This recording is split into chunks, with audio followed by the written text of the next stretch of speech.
लेकिन आज जरा मैं और आप अपने गिरेबान में मुंह डालकर सोचो, जरा अपने गिरेबान में मुंह डालकर देखो तो सही कि जब मैं पैदा हुआ था,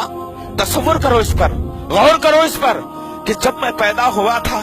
मेरी हड्डियों में दम नहीं था, मेरी सोचने समझने की सलाहियत नहीं थी, मुझे बात करने भी नहीं आता था, लेकिन मेरे और माँ बाप थे कि मेरे रोने पर समझ जाया करते थे कि हमारी औलाद को तकलीफ है।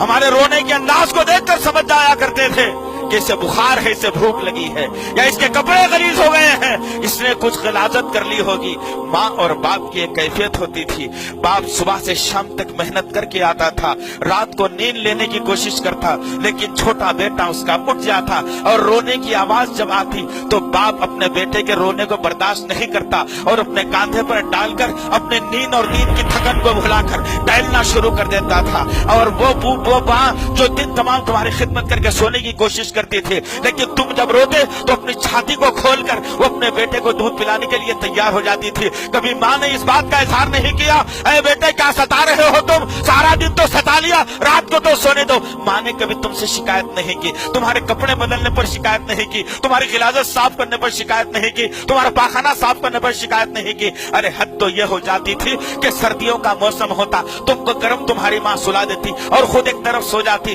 तुम बचपने में होते, तुम पेशाब पाखाना कर लेते, तुम्हारा बिस्तर कच्चा हो जाता, और जब कच्चा हो जाता तुम रोना शुरू कर देते। जैसे ही तुम रोना शुरू करते माँ नींद खुलती और माँ का हाथ सबसे पहले तुम्हारी शर्मगाह की तरफ जाता, तुम्हारे बिस्तर की तरफ जाता। माँ टटोल कर देखती कि हाँ मेरा बेटे का बिस्तर कच्चा हो गया तभी तो रो रहा है, अपनी नींद को खराब कर देती और बिस्तर से उठ जाती, कपड़ों को बदल देती, खुद कच्चे में सो जाती, तुम्हें सूखे में सुलाकर अपनी रात गुजार लेती। जरा सोचो, अगर तुमको तुम्हारे सताने पर, रोज के रोने पर, रोज के जो है ना नींद को खराब करने पर अगर तुम्हारी माँ चाहती तो एक टेंटवा तुम्हारा ऐसे दबा दी, एक हिचकी में तुम्हारी जान निकल जाती, ना तुम दुनिया देख सकते, ना दुनिया को समझ सकते, ना दुनिया की नेमतों से सरफराज हो सकते थे। वो माँ और बाप तकलीफों को झेल कर तुम्हारे लिए अपनी मुसीबतों को अपने सर पर लेकर कभी बाप तंग नजरी का मुजाहरा नहीं किया, कभी बहू में गिराह नहीं डाली, कभी माँ ने ये शिकायत नहीं की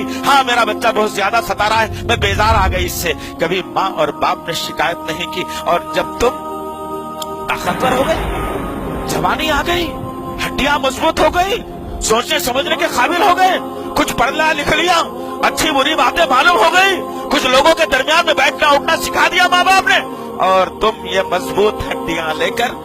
जब तुम्हारी हड्डियां कमजोर थी तो तुम्हारे माँ बाप की हड्डियां बड़ी ताकतवर थी। अब जबकि तुम्हारी हड्डियां ताकतवर हो गई, तुम्हारे माँ बाप की हड्डियां कमजोर हो गई, उनके कमर का गोदा खत्म हो गया, उनके घुटनों का लोआब खत्म हो गया, उनकी सोचने समझने की सलाहियत कमजोर हो गई, उनकी बीनाई कमजोर हो गई, उनका हाजिमा कमजोर हो गया। तुम्हारा हाल अब से पहले यही था, माँ बाप ताकतवर थे, संभाल लिया तुमको, बड़ा कर दिया तुमको, जवान कर दिया तुमको, स्टैंड पे खड़ा कर दिया तुमको, बीवी दिला दी तुमको, नौकरी दिला दी तुमको, गाड़ी दिला दी तुमको, रहने सहने के काबिल बना दिया तुमको, और तुम जब जवान हुए, बड़े हुए तो बूढ़े माँ बाप तुम्हें अच्छे नहीं लगने लगे।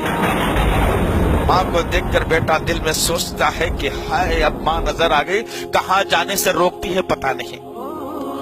हाय हाय बाप नजर आ गया, अब क्या मांग लेगा मेरे जेब से पता नहीं। हालात तो ये बना दिए मैंने और आपने आज, जबकि मेरे और आपके आका मोहम्मद सल्लल्लाहु अलैहि वसल्लम ने लोगों को दूसरी नसीहत इसी बात पर की